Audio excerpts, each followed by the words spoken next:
let's look at this in a little bit more detail. The one thing I can tell you is there is no universally accepted definition of what we mean by the entrepreneur.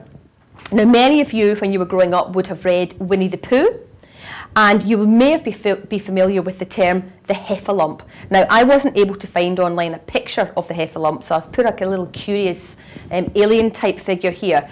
But there was a very famous article written about entrepreneurship and defining the entrepreneur called In Search for the Heffalump. And what that article stated was, let's forget trying to define who the entrepreneur is. Let's stop trying to pinpoint down one definition. Instead of that, we know that there are common characteristics associated with entrepreneurs. They're risk takers, they're innovators, they're creative, they're open-minded, they're also single-minded, they're driven, they're very motivated, and they're quite, well, they can be quite autonomous, but they also enjoy working with people and working in teams. Now, within the literature around how you define an entrepreneur, there are some common themes. One is, are entrepreneurs made or born? There's no answer to that, but let me compare it let me move on to the second one. Can you teach entrepreneurs? Let me deal with both of those together and give you another example. Are great footballers, are great basketball players, are great tennis players made or born? Can you teach people to become great footballers, basketball players and tennis players? Now, the answer to both of those is yes and no. Sure, you can teach and coach individuals to become great sports people. You can also provide learning opportunities to help you guys, to help me, to help colleagues learn more about what it means to be entrepreneurial and how to engage in entrepreneurial behaviours. So it's unlikely that entrepreneurs are always going to be born, and it's much more likely that the environment that they live in, the way in which they're socialised, the way in which they grow up, helps individuals become more entrepreneurial. The third point I want to mention here relates to innovation, because I think Schumpeter's view of creative destruction suggests that entrepreneurs always have to radically innovate. Now, sure, some entrepreneurs will be involved in radical innovation. You only have to think of the entrepreneurs behind Apple, behind Google, behind Facebook to realise that these individuals have engaged in radical innovation. But there are a whole host of other entrepreneurs engaged in creative, innovative processes which are not radical. Think about Virgin, think about Richard Branson, for example. Many of the industries within which the Virgin brand is extended into are actually very conservative, very traditional industries. Airlines, alcoholic beverages, Coca-Cola, weddings, makeup. All the Virgin brand has done is go into these markets and try to look at them in a different way and to offer products in a slightly different way. So I think we must be careful in thinking that entrepreneurs are always engaged in radical innovation. Sometimes entrepreneurs will spot an opportunity or a business idea that's happening elsewhere and bring that to their local market. And what they're actually doing there is imitating something rather than innovating. Both are equally credible within the process of entrepreneurship. So just to recap then, rather than perhaps defining the entrepreneur, maybe what's more beneficial for us is to think about entrepreneurial characteristics. If you're going to engage in entrepreneurial behaviour, what does that mean? Well, I've listed some key characteristics here. We often think of entrepreneurs as being opportunity recognisers. Entrepreneurs seem to be able to read the market, be close to the market, and identify opportunities in the market before most other people can. They can see how markets are changing. As I've mentioned, entrepreneurs do tend to be creative in their thinking, think outside the box, have blue skies thinking, engage in lateral thinking. Now, that's not something that's specific to entrepreneurs, but it is something that entrepreneurs tend to engage in. We've spoken so far about entrepreneurs as risk takers.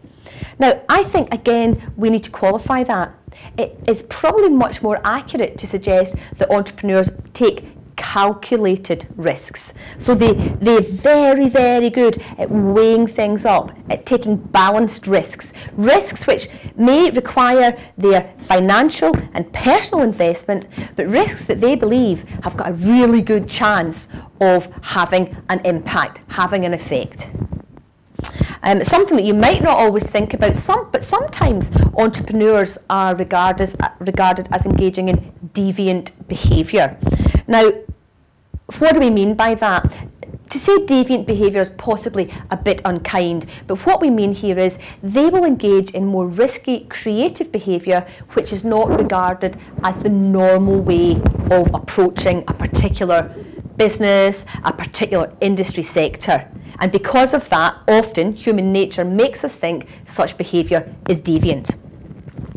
There's been a lot of work done around the motivations and the drive, what drives entrepreneurs. And McClelland's work, again, dates back to the 1960s, but his work suggests that entrepreneurs tend to have a greater need for achievement, success, internal locus of control and autonomy.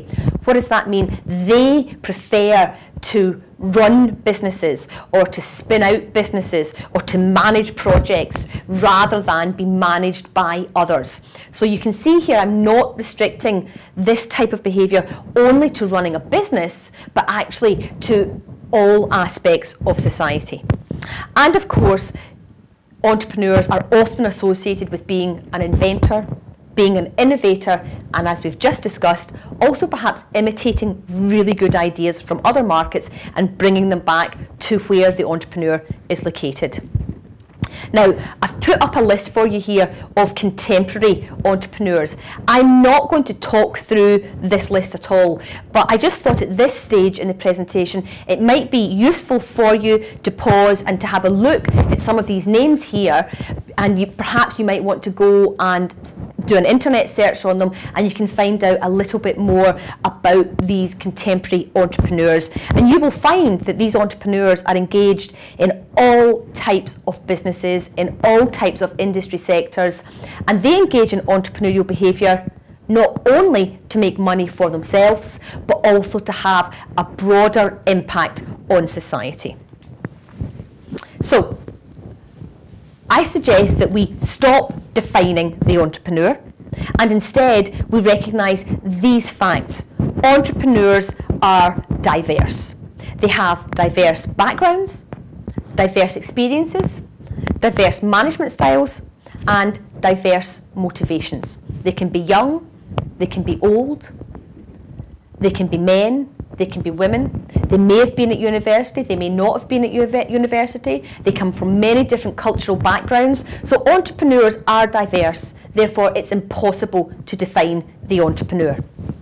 And of course the big challenge or the big myth for us to break is the fact that entrepreneurs sometimes work individually, but often they work in teams, and they work in teams when they're setting up a new venture.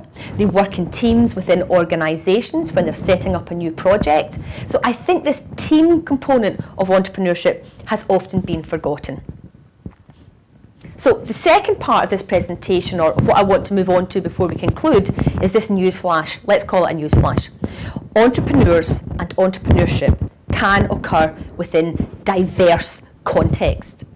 Neither entrepreneurs nor the process of entrepreneurship are restricted to the creation of small and new enterprises. So I would like to encourage you to think about entrepreneurs and think about entrepreneurship as diverse and actually broader than perhaps some of your preconceptions might be. So what I'm going to finish with are the different environments, but let's call them contexts, within which we find entrepreneurship happening in today's society. The first of these is social entrepreneurship. So this is when an individual or a group of individuals engage in entrepreneurial behaviour. They take risks, they engage in innovative thinking, they approach often really complicated social problems such as housing, healthcare,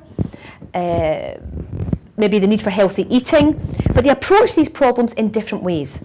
And what we can say about these individuals is they engage in entrepreneurial behaviour for social rather than personal financial benefits.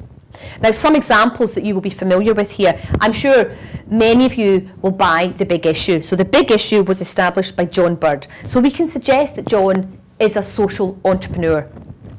The Grameen Bank. Many of you will have heard of the Grameen Bank. And of course, this was the brainchild, the brainwave of Professor Muhammad Yunus, who again would be described probably as globally one of the world's most influential social entrepreneurs. Related to this, we also have witnessed, particularly in the UK, recent significant growth in social enterprises. It seems that when we talk about entrepreneurs and entrepreneurship, people are more excited about the possibility of engaging in entrepreneurial behaviour for social rather than personal financial reasons. Here's another context within which we find entrepreneurship, and that is the corporate context. Now, historically, this context has been referred to as entrepreneurship, but that term isn't really used that often nowadays. So what do we mean by corporate entrepreneurship? This is when entrepreneurial behaviour takes place within an organisation. Now, that might be here, an organisation like Strathclyde Business School, Strathclyde University. It might be a large organisation like Google or Pixar. It might be a large organisation like Marks & Spencer, Sainsbury's or Tesco. Most of the large organisations I've mentioned are really keen, despite the fact that they are large organisations with hierarchical structures, with lots of systems and processes, despite all of that, they still want to be entrepreneurial. And that's because the more entrepreneurial an organisation is, we know, research proves, the more competitive that organisation can be. So, where large organisations are able to embrace entrepreneurship and to have what we might call an entrepreneurial orientation, this can really help them keep their leading edge. Having said that, that is difficult. We must remember it's difficult within larger and older organisations because of the established hierarchies, structures and systems that they have in place. And that's why looking towards organisations like Pixar and Google can be really interesting if we want to explore in greater detail entrepreneurship within that larger corporate context. Here's something else that's emerging in the literature just now, eco-entrepreneurship. Now, this is similar to social entrepreneurship, and this type of entrepreneurship involves individuals, groups, teams and organisations engaging in entrepreneurial behaviour for environmental gains rather than personal gains. So we might think about recycling schemes that are linked to social enterprises and social entrepreneurs. Now, some of these exist within the UK, but if you want to find out more, I recommend Googling recycling schemes in Egypt, and you will find one of the world's largest social enterprises linked to eco-entrepreneurship, and you may find that quite interesting. Oh, okay, here's another one, a kind of funny word here, mumpreneurship. Now, what do we mean by this? Okay, what we mean here are parents.